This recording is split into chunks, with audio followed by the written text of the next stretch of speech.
Hi అండి. ఇప్పుడు మనము మళ్ళీ సెకండ్ క్లాస్లో సాధారణంగా మనం యూట్యూబ్ చూస్తూ ఉంటామండి. అందరికీ యూట్యూబ్ చూస్తూ ఉంటే ఏమవుతుంది, ఏవో అవసరం లేనివి కూడా పెడుతున్నారండి. మరి ఆ ప్రభుత్వం నుండి వస్తాయా ఈ యూట్యూబ్లు? మరి ఎవరు వాటిని పెడుతుంటారో, ఎందుకు పెడుతుంటారో, పబ్లిక్లో ఎందుకు చేరవేస్తారో అదైతే నాకు తెలియదు. నేను సమాజంలోని నాడు నేడు ముచ్చట్లు, ఆ సమాజం ఆ రోజుల్లో ఎలా ఉండింది, ఇప్పుడు ఎలా ఉండింది, అప్పటికి ఇప్పటికి మార్పులు జీవన విధానాలే కావచ్చు, డెవలప్మెంటే కావచ్చు, పాలనా యంత్రాంగమే కావచ్చు, ఓటు సద్వినియోగమే కావచ్చు, ఇలాంటివి డిస్కషన్ చేయటానికే నేను ఈ యూట్యూబ్ చేస్తున్నాను. కానీ కొన్ని అయితే పిచ్చి పిచ్చిగా ఉంటాయండి. ఆడవాళ్ళు పిచ్చిగా బట్టలు వేసుకొని ఎగరడము, దుంకడము, మరి కొన్ని షోల్డర్స్ కనబడేలాగా డ్రెస్సెస్, ఈ రకమైనటువంటి చేస్తూ ఉంటారనమాట. మరి ఇవి ఎందుకు యాక్సెప్ట్ చేస్తున్నారు? ప్రజలు చెడిపోయేటటువంటి యూట్యూబ్లు చేసే వాటిని చూసే వాళ్ళు ఎందుకు అది యాక్షన్ తీసుకోవట్లేదు? దానివల్ల సమాజం చెడిపోతుందని తెలిసి కూడా ఎందుకు యాక్సెప్ట్ చేసి ఇంకా దానికే ఎక్కువ వ్యూస్ వస్తున్నాయండి.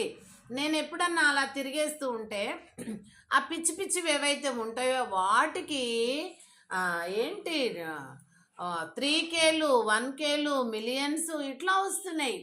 అవి మళ్ళీ చూస్తే ఏదైనా సమాజానికి ఉపయోగపడే విధంగా లేదండి, అంత చెడుగా ఉంటుంది. అంటే ఈ రోజులలో సమాజము చెడుకే ఎక్కువ స్థానం ఇస్తుందని వాటిని బట్టి నాకు అర్థమవుతుంది.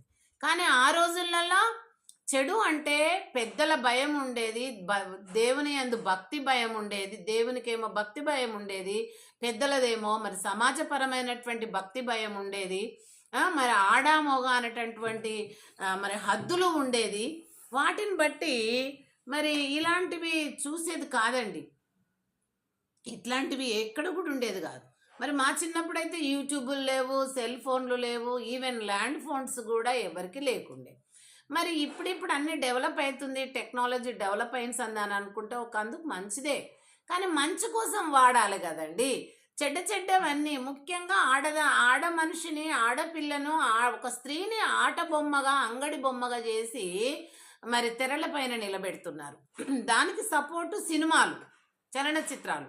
అందులో వికారమైనటువంటి డ్రెస్సులు ఆడవాళ్ళు, మొగోళ్ళు ఫుల్ వేసుకుంటారు, ఆడవాళ్ళన్నీ ప్రైవేట్ పార్ట్స్ అన్నీ కనబడే విధంగా తొడలు, కాళ్ళు, షోల్డర్సు, ఈ చెస్ట్ అయితే మొత్తం ఇక మరి ఆ బ్లౌజ్ ఎందుకు వేసుకుంటారో అర్థం కాదు. అవన్నీ బయట కనబడేలాగా సమాజానికి చూపించినప్పుడు ఆ చిన్న ముక్క కిందెందుకు, ఏమీ అవసరం లేని చోట ఎందుకు? దేవుడు శారీరకంగా స్త్రీలకు ఇచ్చిన మార్పులను కాపాడుకోవడానికే మనకు వస్త్రధారణ అనేది ఉంది. ఈ వస్త్రధారణ